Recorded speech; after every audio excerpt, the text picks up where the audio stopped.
We start with Sarah Palin's new book with Palin advisor Fred Malek and MSNBC, the inimitable Pat Buchanan. Gentlemen, thank you, Fred. I want you, thanks for joining us tonight.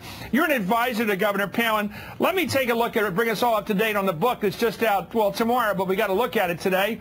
Palin recounted a conversation about evolution that she had with McCain campaign manager Steve Schmidt during the vetting process. But your dad's a science teacher, Schmidt objected. Yes. Then you know that science proves evolution. Parts of evolution, I said. But I believe that God created us and also that he can create an evolutionary process that allows species to change and adapt. Schmidt winced and raised his eyebrows. In the dim light, his sunglasses shifted atop his head. I just dared to mention the C word, creationism, but I felt I was on solid factual ground. Why do you think Sarah Palin is raising the issue of creationism in this battle with the McCain campaign, which she blames for all the screw-ups in the last year election? Well, number one, let me clarify one thing. I'm not an advisor to Sarah Palin. I'm a friend of Sarah Palin's. I think she takes her own advice and does things the way she does, and so far it seems to be working. In terms of the campaign and her criticism of it, look, I think she was very kind to most people in the campaign and most elements of the campaign. She was particularly effusive in her praise of John and Cindy McCain, and I think she was really good to the people around her. There were issues she took with various elements of the campaign, obviously.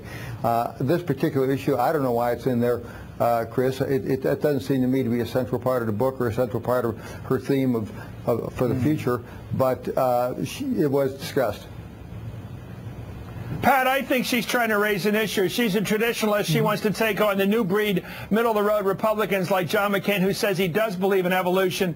This evolution, as you know, is a thunderclap issue with traditional right-wing people, evangelicals, etc. She wants to side with them. I think that's what she's up to. What do you think she's up to? I kind of agree with you, Chris. I must say, to put that in there in that discussion with Schmidt, incidentally, her position that if evolution occurred, it was God's way of working in the world is very consistent, frankly, with Pope Benedict the 16th, and it's, frankly, what we were taught in college, that, you know, these processes may have been the way, but there's a first mover and a prime creator who moved it along, and I think it works very well for her, and frankly, Schmidt is simply being used as a foil here, frankly, and he comes off basically as, you know, someone who's outside the mainstream of the Republican Party.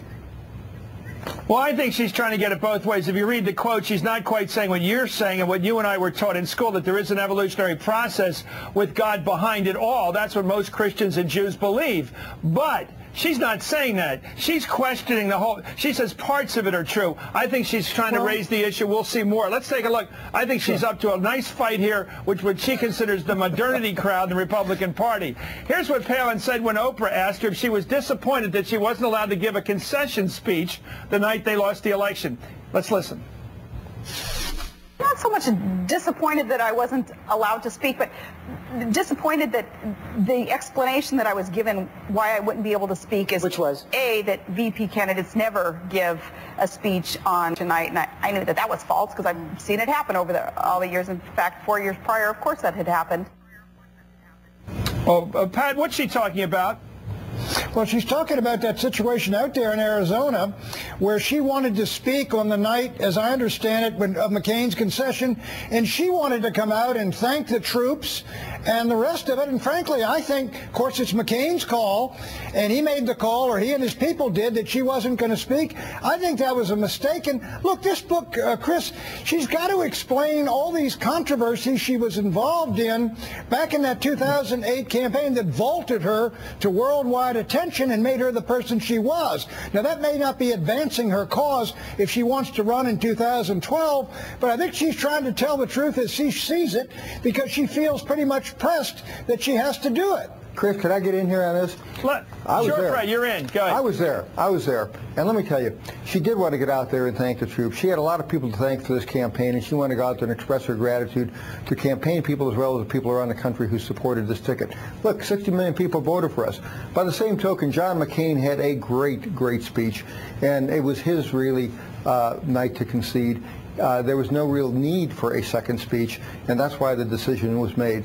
I do not agree with Pat. This is not some part of a grand strategy of hers to kind of position herself for 2012 or anything like this. I think you got to take it at its word. You got to take her at her word. She's not planning a grand strategy here for 2012. She's trying to tell a story of her life in the campaign. Let me correct my old friend here, Fred. I'm not sure she's going to run in 2012, but I do agree with Chris when he says she wants her views on the record about an issue like creationism. Yeah, I agree with that. Not only not her constituency, that's what this woman believes. I genuinely believe that, and frankly, I happen to agree with her about micro and macro evolution myself. I think she does want to get her views. Well, we don't know what she believes, Pat. Pat, you're assuming a lot on her belief system. I think she's still holding back. But let's take a look at what she said on Oprah today about 2010 and 2012, which sounds exactly like Dick Nixon back in the mid-'60s when he said first 66. Pat, you reminded me of that more times than Dick Nixon reminded you of the Alger Hiss conviction. Here she is talking about the election she's focusing on. I'm concentrating on 2010 and making sure that we have issues tackled as Americans to make sure that we're on the right road. Tell me you were thinking about it. No, I wouldn't. Not so,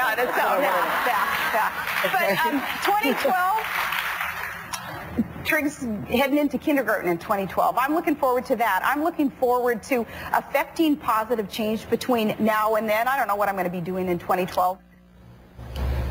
Pat, it sounds like you.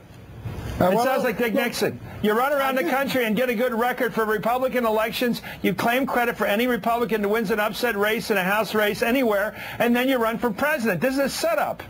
Clearly. Well, here it is, but okay. But it was also true about Nixon that, look, Nixon said if we get clobbered and forget it, if we get clobbered in 66, it ain't worth it. Let's see how we do first. But you're right here, Chris. I don't think that Sarah Palin has made a decision about 2012, and I have my doubts whether she's going to run. I think she is focused on 2010 right now, but I do think after 2010, she will make that call, and she won't make it before then.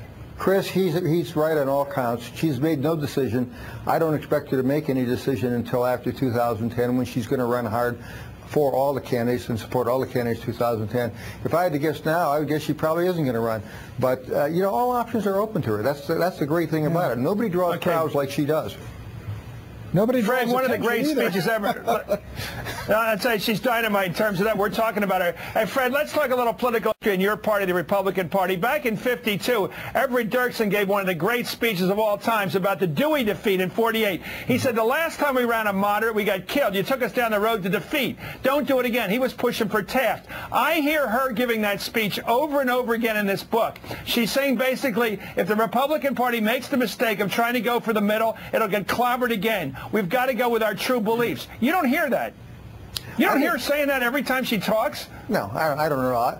I think you're reading everything through a political lens. How about looking at this through a grassroots? Yeah, that's what I do here. How about looking? What other lens would I look through, Fred Malek? Well, how what about lens the real are you world? looking through? How about the real world? I mean, this is a woman who grew up in Alaska, and she's making a life for herself and her family. I don't think she's looking at 2012. I think she's looking at doing good for the party and doing good for herself and her family. She's right, though, Chris. She ran for vice president of the United States last year. She's running for president next time. Let me ask you, Fred, if you had to choose between just sheer competence and ability to be the next president, Mitt Romney or Sarah Palin, who is more competent to be the next president, the next Republican nominee for president?